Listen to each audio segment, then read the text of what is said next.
Good afternoon, everyone. I'm Dr. Mike Smith, Action Coach. I own the license and franchise for the St. Louis area. And today I'm interviewing Shaun Duvall. Shaun, tell us about your company. Yeah, about a half dozen years ago, we started an IT staffing company. So we do staff augmentation. So basically, we do consulting, direct hire, anything outside of the project-based consulting in the IT space. So we've started here in St. Louis, Missouri, but as things have been branching out, obviously with COVID, we've really been shooting out with a lot of individuals moving in IT. It's always a ongoing, fast-paced world. Very much so. The rate of technology change is just humongous over the last 20 years. So we're very glad to have you today. I want to go through and ask you a series of questions that we talked about earlier. So if you could go back to the beginning of your business journey, what decisions or actions would you change and why? As we all go through and mature our business, you start to get a little bit of hindsight. Tell us a little bit about what you would do and what key decisions and actions that you would change. You know, when you start from scratch, you're the biggest thing is asking a lot of people that have the answers, understanding where you go to Right. get those answers and the right people. So now looking back, we've implemented EOS from a process standpoint, Mhm. and it's really building those consistent processes and Right. bringing everything together. And as you've gone through, how long ago did you operate put the EOS system in place? Yeah, we it's been about 2.5 years. Okay, Uh, great. it's one of those things you don't know what you're missing until you get in and actually have Right. it. And that was probably one of the most crucial points of communication, just understanding where all the different projects are going and really looking at the different issues that you come across on a day-to-day basis. Perfect. Perfect. Thank you. So in your business, you do staff augmentation. So you're working with a lot of really large clients and small, medium clients as well. And you're looking for a broad range of talent that's out there and really, depending on the job market, how many applications that you have. What qualities do you look for in employees? And what are some of the qualities that you look for in your employees when you're going out and recruiting? Yeah, I mean, from an internal perspective, can be a little bit different from external. So I guess from staffing, are you more looking more from internal? I think when you look for, you can look for your internal employees and also when you're doing the staffing because you've got kind of two strategies that you use. But please let us know about both. Sure. Yeah. So internally, the biggest thing when we started, we wanted to prove in our space from a recruiting staffing, perspective, with the ability of collecting an internal team that's going to serve others first before themselves. So putting all the different pieces together from a company, but also having to hire the right hearts of the people. So it's tough when you're in a staffing industry. We're predominantly a sales type environment. Right. So very metric driven. That's just the kind of the normal of our business. And having that balance of someone that's going to look at others, see their situation, see where they're wanting to progress from a career perspective, and not always looking at what you're doing for them right this second, but having a Mhm. long-term vision. And it takes really a serving heart to kind of to go through, ask those deeper questions. And that's probably the biggest distinguishing factor from, one recruiter to another. Now, when it comes to external for recruiting, say for us as software engineers or IT, infrastructure architects, Mhm. it's looking for the right person. Back in the day, many years ago, when I first got into business, they're like, "Oh, you need to find an A player." Well, it's kind of a joke for the fact what you really need to do is understand what is that company really doing? What is their why? How do they function on a day-to-day basis? Because if the more that we can tell that story, we can also ask those same questions to the candidates to make sure that we're really connecting on a deeper level than just, you know, acronyms from an IT resume or a job Right. description. Right. Gotcha. Any other questions or any other qualities that you look for in employees? Yeah, I mean, it is when we're looking at a position, a lot of times companies are looking for exactly what they're looking for. And a lot of times we have to consult on that for the fact if we give you 100% of everything that you're asking for, most likely that candidate coming in is going to get bored pretty quickly unless there's a Right. plan of progression. So it's more about getting the right person that has the majority of everything they're looking for, along with the growth potential, and then setting those realistic expectations on both sides. So you're looking at personality, you're looking at career trajectory. Does it fit in that type of environment? Are they big enough to allow someone to excel? And it's looking at the skill sets. We want all our people, our consultants and people who are placed in directly, we want them to be successful. The hard part is we're humans. So understanding at a deep level, sometimes you can only get as deep as the person, that you're speaking to allows you to have, like, understand. So it's really connecting those dots as much as we can. Perfect. So we talk about your internal employees, and we can also talk about your external, but how do you foster a positive and productive work environment with those employees to keep them engaged and retain them? We got to teach and remind it's not about us, which is a really odd concept in business and sales. Because we have to have people that are going to have accountability and personal accountability and wanting to Right. be ambitious and courageous, but at the same point, really looking at the other person and wanting to serve them in a way. So for internally as a company, we had to build all our systems really tailored to that, even from incentives, from Right. how we function as a company.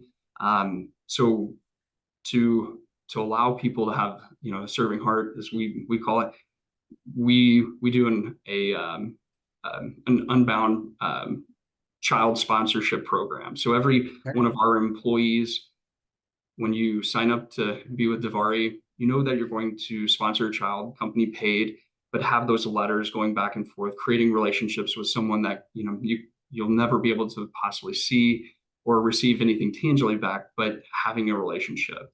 And we do a pay it forward program so that that's more on a local basis, so that you see the people. We want to teach people to keep their heads up, see the people around Right. them might be going through hard times, suffering. And so we equip them with the ability to help others. And through a program we do on an annual basis. And it's going through all the different pieces, even from our internal systems, where we incentivize team collaboration and helping one another, like our internal recruiting team, which a lot of Right. businesses that do what we do, that's the hardest part, is because you sometimes pin one person against another, and that's just good old nature, Right. competitiveness. Right. But we want it competitive, but we want to make sure we're keeping the focus on who we're serving. So if we can put incentives that one recruiter can help another, and then we're going to come around and also incentivize and add additional, compensation to it, why not do that? In the end, the person that we're hiring or helping is going to win. And then over time, we continually, have more hiring for what we do and create more relationships. So it's really building systems. It's fun. It's when you get to create it from scratch, you get to put in reading programs and incentivize them to teach your other team members and then compensate them for it. So Right. it's in the small decisions, I think, when building a business. Perfect. Thank you. So as part of your hiring process, do you use any of the tools like the DISC, e-colors, predictive index, Myers-Briggs, any of the competency tests? What type of tools do you use or assessments do you use when you're hiring someone? I've been through quite a few of them myself.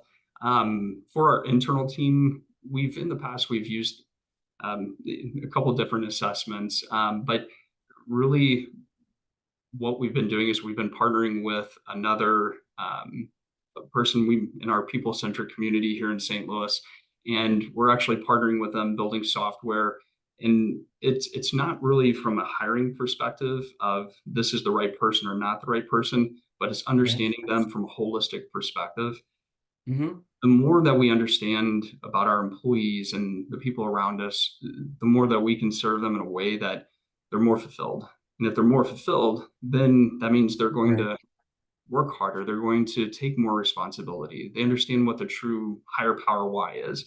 So we've been helping partner with it's a life of value assessment. So it looks at Okay. all your life and the different quadrants, which it includes some of the business and professional, progression in those areas, but it also includes different areas of your personal life and it combines it so that you yourself can look at where you're at and Hmm. the marker is compared to where you want to be.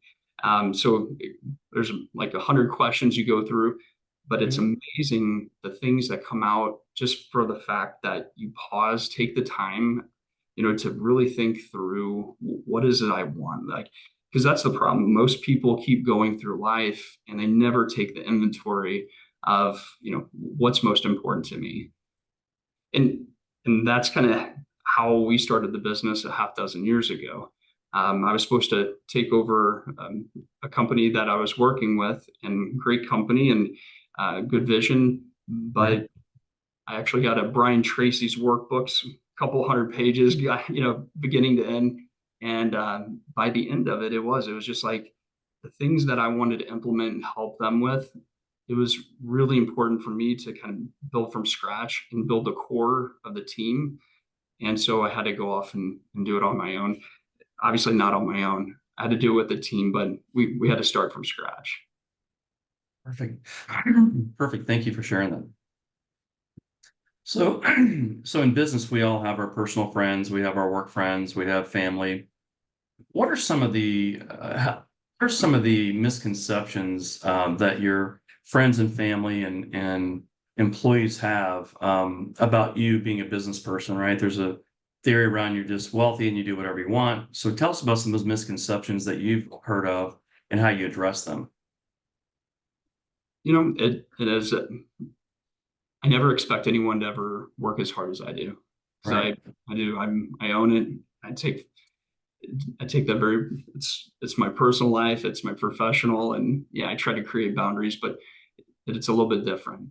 Right. Um, but what we try to do is create an environment where the tough part is out of the gates. I could tell you I started the business where I was so far on one side of looking at people's, in a holistic perspective, where I wanted them to be thriving in a whole life way. And I Right. was so focused on one side that I wasn't heavy enough on the accountability. And over time, I realized that and shifted. The tough part is the things people don't realize is how much you're always analyzing. And we have preconceived notions because we've only lived one life. I've had my exposure. And Okay. so when I was looking at building the business out of the gates, only thing I had to go by was everything I've learned up to that point. And one thing I've learned was very critical was asking good questions, making sure that I'm understanding the team's needs, understanding, from a market, understanding all these different areas so that it broadens your viewpoint so that you're not just directing and building a team, Hmm. compared to things that'll work for me. So out of the gates, that's what you do. You kind of do the best you can, and then Right. over time, you really try to analyze each individual, and so you can approach each one differently, and then also bring in that to help shape your company. Perfect. Great. So we talked about the starting of your business and some things that you implemented, and tell us, what do you attribute your growth to? It's out of the gates. It was good. It was a good market. We had a lot of different accounts, and it was positive out of the gates. But I can tell you the last year was the hardest year we've ever had. Okay. In the staffing world, you seen it, you kind of saw it coming, supply and demand, and everyone was hiring prior, and then you started seeing the layoffs and you seen the big Right. names, and it was, different companies could then, it was a trickle down, and it kind of gave allowed other companies to join in and offset some cost centers. Through that was probably the greatest learning I've ever had, because in as an organization, because out of the gates we were successful. We had business, we were nonstop, we were busy running, and it's true. Once you're doing that, you're not paying attention to a lot of the smaller details, and you're running a good business, but you're not seeing some of the things that you should see coming.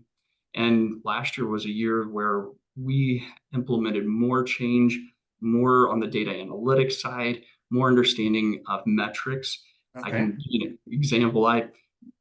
For recruiting, our recruiters, one of the big metrics is, how many submittals, how many, candidates have you submitted to a client? And that's like one of the markers of, am I having a good month or not? And the tough part is when you see these market fluctuations going up and down, Right. I caught myself making excuses almost for, my team, like, well, it's a tough market right now, the fluctuation. So one of the things we've put in is every month prior to the month starting, Okay. we get with each recruiter. We understand where the market is. We understand where amount of opportunities we're looking to hire for. And we get down to the level of getting them in the buy-in of the number that they're looking for. And then Okay. we collectively put those together, break it down on a weekly, monthly basis, so that we put all our team metrics together, but we're doing it on a customized month by month basis instead of just putting in standardized metrics that at some point I see a lot of companies, they keep a metric in place that maybe the market's fluctuated. You're not going to hit it. Well, Right. you're not going to have team members, buying in on that. So Right. from that, we then started doing an open P&L this year. We wanted, Oh, not only did we want our team understanding how we're doing all the intricate details and metrics together in a collaborative way, but we also want them to understand, why are we investing in certain areas? Why is it right. important? Should we hire another person? Should we look at a newer technology? We wanted to bring them in. And so we started that. And then from there, we built a profit sharing program internal for our team as well. But it all Okay. stemmed from stepping back, integrating a lot of new systems, a lot of new Okay. dashboards, reporting, everyone having personal dashboards that were really in line with them on a day-to-day basis. Long answer, Great. sorry.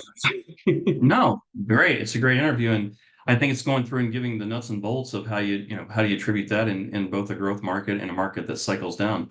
I think everyone, overall, when you're growing, it's easy for your cash to outrun your expenses. But when you're able to turn the ship and adapt to a market that's not, it's critical. So thank you for sharing that with us.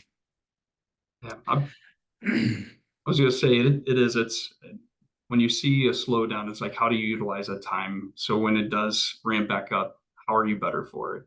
And I Right. think that's coming into this year, we just felt better than we ever had, even in a slow market. Perfect. Great. So you got a business and you've got a lot of work going on. You've had this journey over a period of time. How do you balance and manage your personal and business responsibilities to maintain a healthy work-life balance? It's an ongoing thing. um, it is. It's putting in boundaries. It's also, from a leadership perspective, it's important to have other leaders in your life. I'm part of quite a few business groups. Okay. We do a people-centric group where we all get together, and it's understanding, how do we approach business differently? How do we stay healthy? Because if we're not healthy, we're not going to bring our best selves to work every day, so that our team members have, a healthy experience. And it's with how we approach each day. I can tell you, I bring more content and more knowledge because of the groups that I'm surrounding myself with, and reading literature, keeping up with, different blogs and that are productive and give you a viewpoint so that you can share with your teams. So I think it's important to just to continuously be there, because when you learn from another leader, where they're struggling, it sheds light on that subject so that maybe I'm a little bit more proactive so I don't get to that point. That's a very good answer because you are very proactive, and I appreciate that response and working with groups and working on that personal development, from your business standpoint. That's a great learning. As we're kind of winding everything down here, I wanted to ask you, so what's your biggest learnings as an employer since you began your business? So what's the one thing that you're like, did not realize that was going to happen, and it happened, and this is what I learned? I think it's a people business, and Huh? I think out of the gates, I wanted to prove in a staffing industry that can be very much looked at as, you know, a very selfish, sales driven type business, Right. and prove that with the right people, right mindset, you can do business better. And it might forego some of the short term gains for the long term success. And I think that's the hard part is implementing that mindset, but over time understanding how much it's a balance of accountability. And every person needs it. I need it. And that's why having business groups and mentors and coaches, which we do coaches, go through EOS, we go through different, parts of the business and seasons. We know we need to have a coach to help. Are we seeing things clearly? And balancing the people centric, having focused on building holistic, employees, but also Right. balancing it with personal accountability and being able to make sure that we're continually balancing that while understanding what's going on in their lives so we approach it correctly. Perfect. Perfect. Great. So I'm in the business networking BNI groups. I'm in a chapter here, and we always like to define who our ideal customer is and who our ideal referral partner is. So who's your ideal customer and who's your ideal referral partner? Yeah. With the customer base, it's kind of across the board. If you have, we specialize in IT. So from, help desk individuals that are just, starting their career to CIO, CTO Mhm. type individuals, we work with them all. Um, there is a little bit of a difference on executive recruiting and approach with a lot of C-level executives. So we do partner with executive recruiters because a lot of Okay. times we're doing a lot of the positions that is getting the work done, the projects done, software engineers, architects. But from a company standpoint, we work with small businesses that might have only 5 to 10 in their IT shop where we can be Okay. truly impactful and come in and help consult them. And then all the way up to very large, enterprise level companies with thousands. Um, so we do service and serve all everything in between. From a referral partner, we work with project-based companies that are doing major projects with large enterprise level companies. We even staff for Okay. some of those companies to help them stay staffed correctly for those projects. Okay. But we MSP companies, we get referrals, and it's we're we're in the business of people, and it's crazy how interconnected we are. So All if right. it's anything IT, usually we have our hand in it. Perfect. Great. Thank you very much for sharing that with us. So we're winding down here. I want you to have you recap your company and tell us how someone can get a hold of you that's watching this Business Spotlight series. Yeah, it's Daivari, and yeah, we're anything in the IT space, and you can find us at Daivari.com, or you can email at Shaun@Daivari.com if you need to have a conversation. But a lot of times I'm working with different partners internally, and yeah. Perfect. Thank you. Anything else you'd like to add, Shaun, before we wrap up today? No, it was just a pleasure. I appreciate you um, inviting us into the conversation. It was a joy. Yeah, it's my pleasure. Thank you very much, and we'll talk to you soon.